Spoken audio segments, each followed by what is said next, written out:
வணக்கம். நான் ஞானசேகரனார், செயல் தலைவர், தமிழ்நாடு மற்றும் புதுச்சேரி பிஜேபி.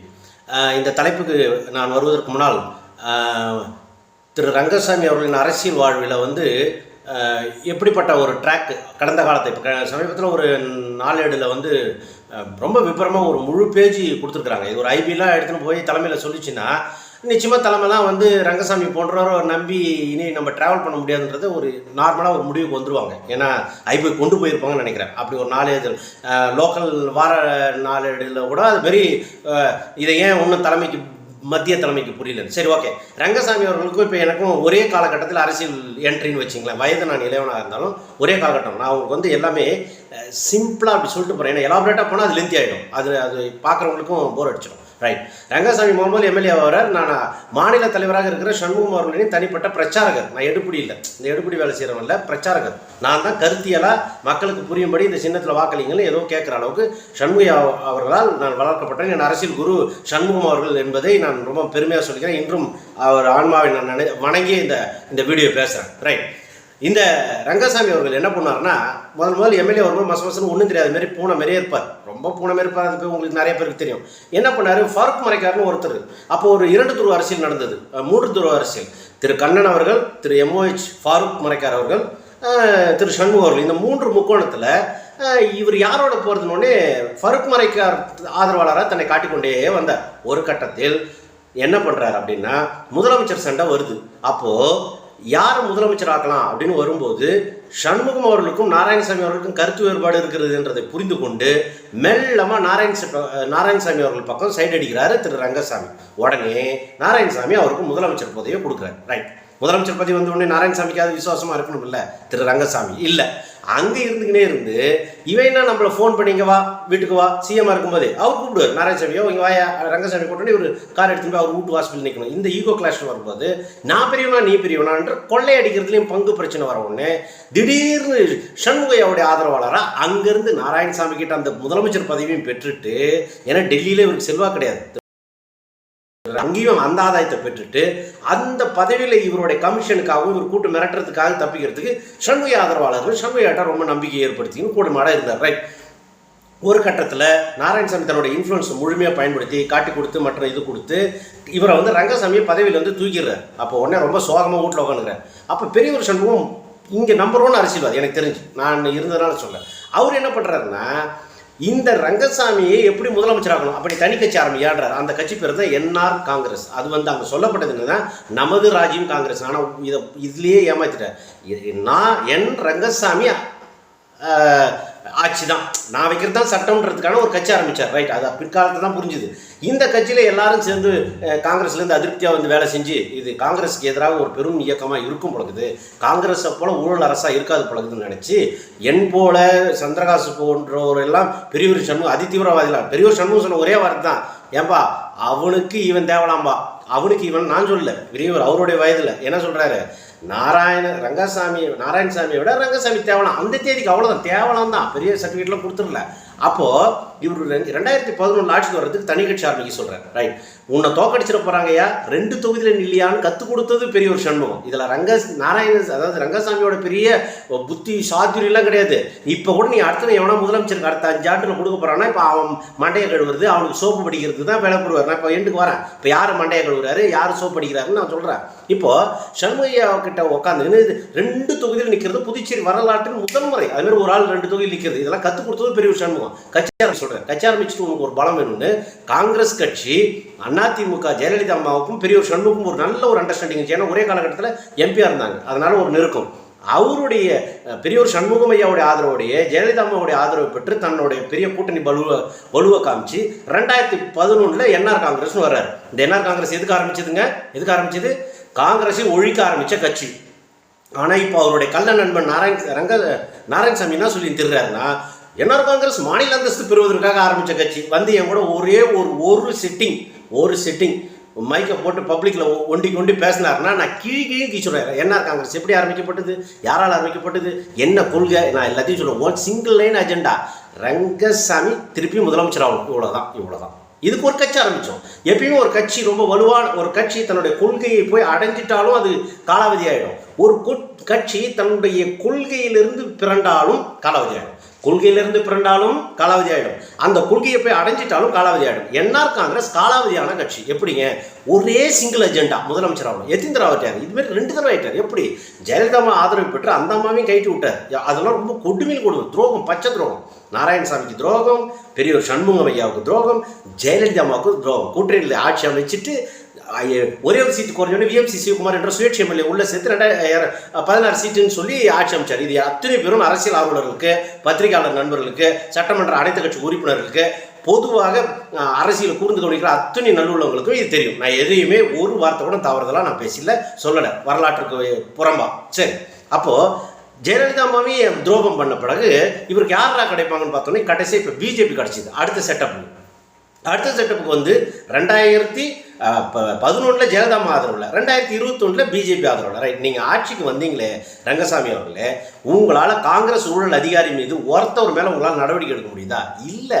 ஏன்னா இந்த அரசு 2021 காங்கிரஸ் கிட்ட நாங்கள் ஆட்சியை மீட்டுட்டோம்னு நான் நினச்சேன் ஒரு செயல் தலைவராக. இப்போ நான் வருத்தப்படுறேன். இல்லை, இன்னும் முழுமையாக காங்கிரஸ் பிடியிலிருந்து இந்த புதுச்சேரி மண்ணையும் மக்களையும் காக்கலை. ஊழல்வாதிகள் எல்லாருமே, பிசிஎஸ் அதிகாரி எல்லாருமே தனி மனிதனாக பார்த்தா பல கோடி ரூபா வச்சுக்கலாம்.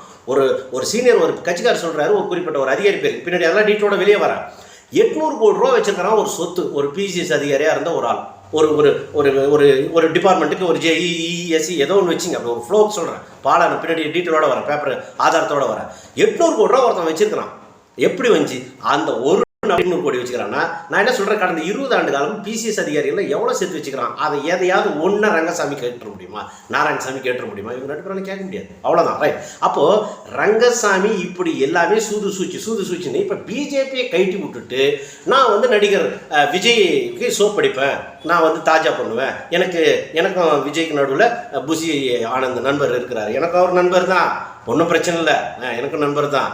ஆமாம், இவர் இன்னமும் வீட்டில் இங்கே காப்பாற்றிட்டாருன்னு. இவருக்கு தலையான ஜோசப் விஜய் அவர்களை காப்பாற்றியதே யாருன்றது ஊர் உலகத்துக்கு தெரியும். அதனால் இந்த ஒரு காரணத்துக்காக மனசில் வச்சு இந்த 1 ஆண்டு காலமாக பிஜேபி காரணம் துன்புறுத்தின்னு வர்றாரு ரங்கசாமி. துன்புறுத்துறாரு. என்னங்க கடுமையான வர துன்புறுத்துறாருங்க. ஒன்று அந்த புது மாப்பிள்ளை என்ன தைக்க மாட்டேன், நகை போடு, இது பண்ணு, அது பண்ணு. புது மாப்பிள்ளை முறுக்கல்ல இருக்கிறார் 1.5 வருஷமா. ஏன்னா இது எல்லாமே இங்கே கீழே பிஜேபியில் இருக்கிற திரு நமச்சிவாயம் அவர்கள் உட்பட இது எல்லாருமே அவர் மீறி மீசரமாக அரசியல் பண்ணுறதுக்கு தகுதியானவர்களும் இல்லை, திறமையும் இல்லை. அவங்களால எதிர்த்து பேசிட முடியாது. ரங்கசாமியெல்லாம் பேசவே மாட்டாங்க. அது ஒரு பக்கம் உருவாயிடுறாரு, அதெல்லாம் விட்டுருங்க. நான் அவரோட ரிலேஷன்ஷிப் அவர் மெயின்டைன் பண்ணுறாரு. பட் பொது வாழ்க்கையில் அவரை எதிர்த்துல இவங்க யாரும் அரசியல் பண்ண முடியாது. அப்போது அதுக்காக பிஜேபியில் பருப்பு தாளிக்கிறதுக்கு ரங்கசாமிக்கு யார் அதிகாரம் கொடுத்தா? Is mister Rangasamy. எப்படி நீங்கள் இதில் மூக்கு நுழைக்கலாம்? எம்பி எலெக்ஷனில் யார் நிற்கணும்னு ரங்கசாமி முடிவு பண்ணுறாரு. பிஜேபியில் கேண்டிடேட் யாருன்னு. என்னையா கட்சி இது? என்ன கட்சி இது? புதுச்சேரியில் இருக்கிற பிஜேபி பொறுப்பில் உள்ள மிகப்பெரிய பொறுப்பில் இருக்கிற தலைவர் உள்ளிட்ட எல்லாரையும் கேட்குறேன். இதுதான் லட்சணமா? இப்போ இருக்கிற தலைவரில் அது பழைய தலைவர். ரைட். ஆக மிஞ்சி போனால் 1 2 3 4ன்னு ஒரு 4 பேர் இந்த ரங்கசாமி காலணைக்கு பொழைச்சிடலாம்னு நினைக்கிறாங்க. ஆனால் அந்த 4 பேருக்கு நான் பணிவாக party with difference, not like Congress. ஒரு நாள் சொந்த கட்சி தலைவனாக இருந்தாலும் உள்ள தூக்கி போடும். அதனால உங்களுக்கு பணிவாக கேட்டுக்கிறேன், முடிஞ்சா சுதாரிச்சிக்கிங்க. சும்மா சொம்படிக்கிறதுலாம் முடியாது ரங்கசாமிக்கு. இந்த தடவை ரங்கசாமியோட வேஷம் கலைஞ்சிடுச்சு. நான் என்ன சொல்றேன்னா, ரங்கசாமி சவால் விட்டார் 1.5 வருஷமா. என்ன சொல்றாரு? மிரட்டுறாரு, கவர்னரை மிரட்டுறாரு, கவர்னருக்கு பின்னால் இருக்கிற மோடிஜியை மிரட்டுறாரு, அமித்ஷாஜியை மிரட்டுறதுக்கு சமம். நின்னங்க கோத்து விடுறதுல என்ன இருமாப்பு இருந்தா, என்ன வைராக்கியம் இருந்தா, பிரதமரின் நேரடி அலுவலகத்தில் உதவியாளராக இருந்தார் கவர்னர். ரைட். அவர் தான் பர்சனல் செக்ரட்டரியாக இருந்திருக்கிறார். இவ்வளோ நெருக்கமான ஒருத்தரை புதுச்சேரியை போட்டு புதுச்சேரியை வந்து சீக்கிரம் டெவலப் பண்ணுன்னு அனுப்புகிறார். எங்காச்சும் டெவலப் நடந்துச்சா? அந்த கவர்னர் கூடயே சிலுமுசம் பண்ணி இந்த ரங்கசாமி அவருடைய பர்சனல் செக்ரட்டரி யார் வைக்கணும்னு ரங்கசாமி முடிவு பண்ணணும்னா இது என்னங்க ஜனநாயகம்? ஏங்க, ஒரு கவர்னருக்கு மணிகண்டன் ஒரு ஐஏஎஸ் ஆஃபீஸரை நான் எனக்கு செக்ரட்டரியாக வைக்கிறேன்னா நீ வைக்கக்கூடாதுன்னு நீ சொல்கிறதுக்கு யார்? ரங்கசாமி கேட்குறேன், நீங்கள் யார் சார்? எல்லாத்துலேயும் மூக்கு நுழைக்கிறீங்க. யார்? இப்போ பிரதம மந்திரி வந்து உங்கள் வீட்டு ஹாஸ்பிட்டல் இன்னும் மிஸ்டர் ரங்கசாமி நெக்ஸ்ட் டைம் நம்ம வந்து வில் கோ ஜாயின் வெர்ச்சர் அப்படின்னு சொல்லி நம்ம alliance will go with alliance அப்படின்னு கெஞ்சணுமா? உங்கள்கிட்ட அமித்ஷாஜி வந்து கெஞ்சணுமா? நிர்மல்குமார் சுரானாவுக்கு ஒரு தடவை ஃபோனை பண்ணிட்டு ஃபோனை கையில் கொடுக்கல. அவர் தான் பொறுப்பாளர் நீ அசிங்கப்படுத்தினா அது தலைமை அசிங்கப்படுத்தினா இங்கே இருக்கிற பிஜேபிக்காரங்க எவனுக்காவது சூடு சொரணை வருமா? இதெல்லாம் இப்படி கோவப்படுவோம்னா, ஏன்னா இங்கேயும் 1 2 வியாபாரிகள் கொள்ளடிக்கிறவன்னு ஒரு கணக்கு இருக்குது. அது பைசம் செய்யப்படும். BJP with difference party with difference இப்படின்னு சொல்கிறேன் செயல் தலைவராக. இங்கே கொள்கை பிடிப்போடு உள்ளவர்களை நாங்கள் உருவாக்கும், கட்சி ஆட்சி உருவாக்கும், அதுக்கு தான் பாடுபடுறோம். ரைட். இப்போ இந்த தடவை ரங்கசாமி சூது பண்ணுறது, நான் எப்படி விஜயோட சேர்ந்து நான் உங்களை காலி பண்ணுறேன். நான் என்ன சொல்கிறேன், அவர் விஜயோட சேர்றாரோ இல்லை விஜயே ஒரு ஏதோ தற்செயலாக என்டிஏல வந்துடுறாரோ, அதெல்லாம் பிற்காலத்தில் காலம் நிறையா இருக்குது. ரங்கசாமியோடு பிஜேபி சேருவது ஒரு காலம் நடக்காது. ஏன் நடக்காதுன்னா, அவரால் திருப்பியும் கூட்டணியில் கொடுத்த ஆட்சியை அமைச்சாலும் அவரால் இந்த ஊழல் அதிகாரிகளை கண்டிக்கவோ தண்டிக்கவோ முடியாது. இந்த ஊழல் அதிகாரிகளை ஒரு பக்கெட்டில் தண்ணி பிடிக்கணும்னா நிறைய வாட்டர் இருந்ததுன்னா தண்ணி ஃபில் ஆகவே ஆகாது, ரொம்ப இது ஒரு ரொம்ப அடிப்படையாக பாமரனுக்கு இருந்து படித்தவர் வரைக்கும் ஒரு உதாரணம் சொல்லிட்டேன். இங்கே ஊழல் அதிகாரி பல ஓட்டையாக இருக்கிறான். இந்த பக்கெட் ரொம்ப அது ரங்கசாமி நாராயணசாமி வைத்திலிங்கன்னு யாரை வச்சு நீங்கள் ரொப்ப முடியாது. இது எல்லாமே ஒரு காலத்தில் ஒருத்தர் இன்டர்லிங்க், ஒருத்தர் கொள்ளையடிச்சு கொடுத்துனான், அவன் ஊழல் அதிகாரி மிரட்டுறான், எல்லாத்துலேயும் ஊழல். இதை நான் அடுத்தடுத்து வரேன். அதனால் என்ன ஒரு இதில் என்னென்னா, ரங்கசாமியோடைய அந்த சூது சூழ்ச்சியில் நீங்கள் ஆளாவாதீங்க. அடுத்தது, ரங்கசாமியோடைய கட்சியில் இருக்கிற அனைத்து சட்டமன்ற உறுப்பினர், முன்னாள் உறுப்பினர்கள், இல்லை இந்த தடவை நம்ம சட்டமன்றத்தில் நிற்கிறதுக்கு சீட்டு கேட்போம்னு நினைக்கிறவர்கள், கட்சியில் உள்ள பொறுப்பில் உள்ளவர்கள் எல்லாரையும் உங்களை பணியோடு கேட்டுக்கிறேன். ஒரு மண்ணின் மைந்தனா நீங்களே என் ஊருக்கார் தானே, உங்களுக்கு ஒரு எங்கே அந்த பக்கம் போகாதீங்க, பாலம் பள்ளம் ஊந்துருவீங்கன்னு சொல்லக்கூடாதா? பாதாளம் ஒரு பிரிட்ஜு கட்டியிருக்கலாம், பாதி தான் கட்டிக்கிறான், இருட்டு டைமு, நீங்கள் காரில் போகிறீங்க சார், அப்படி போகாதீங்க சார், பாதி பிரிட்ஜு இல்லை சார், அப்படியே விழுவீங்க சார், 50 அடி 100 அடியிலேருந்து காரோடுன்னு சொன்னால் குடும்பத்தை காப்பாற்றலாம்ல. அதனால் இப்போ நான் சொல்கிறேன், ரங்கசாமியை நம்பி நீங்கள் போகாதீங்க. காரணம் என்னென்னா, ரங்கசாமி சூது சூழ்ச்சி அதிகம் பண்ணி கொஞ்சம் கொஞ்சமாக அவருடைய முகத்தில் கீஞ்சி போச்சு. கூட்டணி வச்சு 2021 ஒரே ஒரு பானசோருக்கு ஒரு சோறு காலாப்பட்டில் கல்யாண சுந்தரத்தை பிஜேபி கூட்டணி எம்எல்ஏன்னு வேலை செய்கிறார். அதே தொகுதியில் தட்டாஞ்சாவடி செந்திலுக்கு ஆசீர்வாதம் பண்ணி எலுமிச்சம்பழம் கொடுத்து விருதி விடுறார். நான் என்ன கேட்குறேன், நான் அந்த 2 பேர் பக்கம் போல, நான் இவர்கிட்ட வரேன். உங்கள் எண்ணம் எது? உங்கள் கூட்டணி தர்மம் என்ன? இதுதான் லட்சம். இதுதான் ரங்கசாமியோட முகத்திரைய பானசோருக்கு ஒரு சோரம். இது மாதிரி திருட்டுத்தனத்தை பல தொகுதியில் பண்ணார் செயல் தலைவரா.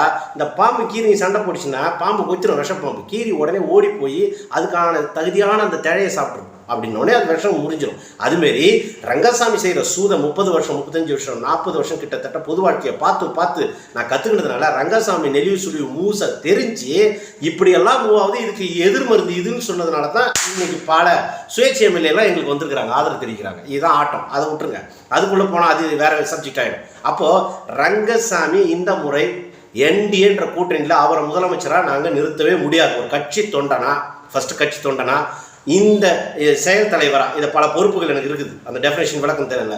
அதனால் நான் இப்போ உறுதியாக சொல்கிறேன், ரங்கசாமி இல்லாத ஒரு என்டி ஆட்சி, அதில் மத்தியிலையும் மாநிலத்திலையும் ஒரே ஆட்சி. இந்த ரங்கசாமி தலைப்புக்கு வந்துருங்க. ரங்கசாமி ஒரு 7.5 சொன்னீங்களே, என்ன காரணம் அப்படின்னா, ரங்கசாமி பல பேரை சீட்டு கொடுக்காம அழிச்சதெல்லாம் உண்டு. கடைசி வரைக்கும் இந்த தொகுதியில் வேலை செய்யான்னு சொல்லி தொகுதி மாற்றி விட்டு சாவடிச்சு கொன்னே போயிட்டார். ஒன்று தயாலன்னு ஒருத்தர் என்ஆர் காங்கிரஸ் நண்பர்கள் அன்பாக கேட்டுக்கங்க, நான் சொல்கிறது அனுபவம், உங்களுக்கு அனுபவத்தை நான் கொடுக்குறேன். ஐயோ நல்ல வேலையை அவன் வாயை திறந்தால் நான் 2 கோடி 3 கோடி இந்த ரங்கசாமியை நம்பி செலவு பண்ணுறது நிறுத்துனேன்னு நீங்கள் தப்பிக்கலாம். இன்னிலேருந்தே தயாலன்னு ஒருத்தர் இருந்தார், அவருக்கு வேற ஒரு தொகுதியில் சீட்டு கொடுக்குறோன்னா அவர் தீபாவளி பொங்கல்னு இனாலாம் கொடுத்து பயங்கரமாக வேலை செஞ்சு வச்சுருந்தார். கடைசியாக தூக்கி அவர் காமராஜர் நகரில் போட்டார். அங்கேயும் திருப்பி 2 கோடி 3 கோடி கடன் வாங்கி செலவு பண்ணி கடன் இல்லாமல் தூக்கு மாட்டின்னு செத்துட்டார். இதுதான் ரங்கசாமியோட. அந்த குடும்பத்துக்கு ஏதாவது போய் பார்த்துருப்பாரு நாள் கிழமையில், அந்த குடும்பத்துக்காக ஏதாவது பெரிய அளவில் செஞ்சுருப்பாரோ? ஒன்றும் கிடையாது. இதுதான் உங்களுக்கு எல்லாருக்கும். அதனால் ரங்கசாமி நம்பி அந்தந்த லோக்கலில் நம்ம கவுன்சிலர் ஆகிடலாம், எம்எல்ஏ ஆகிடலாம், அப்படி இப்படின்னு நீங்கள் இம்ப்ரெஸ் பண்ணுறேன்ட்டு செலவு பண்ணுறதுலாம் தண்டா கர்மம். ரைட். ஏங்க என்னங்க இவ்வளோ தலைவர் இத்தனை வருஷம் முதலமைச்சர் இவ்வளோ வருஷம் முதலமைச்சராக வந்து மக்களை பிச்செடுக்க வைக்கிறாரு. அது அரிசி பருப்புக்கு, 4 கிழமைக்கு எண்ணெய் பருப்புக்கு கையேந்திர அளவுக்கு தான் வச்சார். அது பின்னாடி வர ரொம்ப லென்த்தி. ரங்கசாமிக்கு இவ்வளோ தூரம் பண்ணவர், ஒரு இடைத்தேர்தல் வருது, பெரும்பாலும் என்ன பண்ணுவார்னா சண்டை மூட்டுவார், இல்லைன்னா உன் ஜாதகத்தை எடுத்துக்குவான். என்னது இப்போ வர விஷயத்துக்கு உன் ஜாதகத்தை எடுத்துக்கணும்னு ரகசியமாக கூப்பிடுறதுன்னா அவங்க பயபக்தி. ஐயா நம்மளை சொல்வார், அவனே அந்த ஜாதகத்தை பெருசாக கன்சல்டேஷனுக்கு 4 பேர்கிட்ட அனுப்பிச்சதாகவும் அவருடைய ஆஸ்தான ஆள்கிட்ட அனுப்பியதாகவும் இவர் தான் வெற்றி பெறுவார்னு கொடுக்குறதும் இப்படியெல்லாம் பில்டப் பண்ணி பல பேருக்கு உண்மையிலே உழைச்சவனை ஜாதகத்தை காட்டிலாம் விரட்டி அடித்த ரங்கசாமியை நான் என்ன இந்த வீடியோ மூலிமா கேட்குறேன்னா, ரங்கசாமி அவர்கள் மேஷராசி பப்ளிக்கில் பேசுனதுனால பேப்பரில் படித்ததுனால நான் சொல்கிறேன், மேஷராசிக்காருக்கு ஆல்ரெடி ஒரு பஞ்சாங்கம் படி 7.5 ஆரம்பிச்சிச்சு. வர்ற ஏப்ரல் மேலே கொழுந்து விட்டு எறிகிற மாதிரி 2 திருநள்ளாறு உள்பட எல்லாருமே ஒத்துக்குவாங்க. 7.5 ஸ்டார்ட் ஆகுது மேஷராசிக்கு. மேஷராசியில் இருக்கிற ரங்கசாமியை நம்பி பிஜேபி போனால் நடுரோட்டுக்கு தான் நிற்கும். மேஷராசியை இந்த 7.5 நம்பி ரங்கசாமியை நம்பி இன்றைக்கி எந்தெந்த எம்எல்ஏ நம்ம 5 கோடி செலவு பண்ணலாம் 10 கோடி செலவு பண்ணலாம், நீங்கள் நடுத்தருவுக்கு தான் வருவீங்க. சிந்தியுங்கள். நான் இப்போவும் சொல்கிறேன், உங்களுக்கு வாய்ப்பு இருக்குது. இங்கே 2 கட்சி தான் பண்ண முடியும், ஒன்று காங்கிரஸ் இல்லைன்னா பிஜேபி. நீங்கள் முடிவு பண்ணீங்க. பிஜேபி இன்றைக்கி மத்தியில் ஆட்சி இருக்குது, புதுச்சேரி விரைவாக வளர்ச்சி அடையணும்னா மத்தியிலையும் மாநிலத்திலும் ஒரே ஆட்சி தான். அதனால் என்ஆர் காங்கிரஸ் நண்பர்கள் ஒவ்வொருத்தரையும் நான் கேட்குறேன், தீர்க்கமாக சிந்திச்சு இன்னும் ஒரு 3-4 மாதத்தில் பெரிய மாற்றத்தை நோக்கி பாஜக ஆட்சியை நாங்கள் கொண்டு வரணும்னு உறுதியாக இருக்கணும். செயல் தலைவராக நான் சொல்கிறேன். அதில் உங்களை எங்கெல்லாம் பொருத்திக்க முடியுமோ நீங்கள் சேர்ந்து கொள்ளுங்கள். ஃபர்ஸ்ட் கம் ஃபர்ஸ்ட் அப்படின்னு சொல்லுவாங்க இந்த முன்னுரிமை கொடுக்குறதுல. இப்போவே நீங்கள் உங்கள் தொகுதியிலலாம் நீங்கள் முன்கூட்டி பிஜேபியில் சேர்ந்தீங்கன்னா உங்கள் தகுதிக்கும் உங்களுடைய மக்கள் செல்வாக்குக்கும் உங்கள் சேவைக்கு தக்கபடி உங்களுக்கு பொறுப்பும் பதவியும் வழங்கப்படும். இது சத்தியம். 7.5 ரங்கசாமி நம்ப வேண்டாம். நன்றி, வணக்கம்.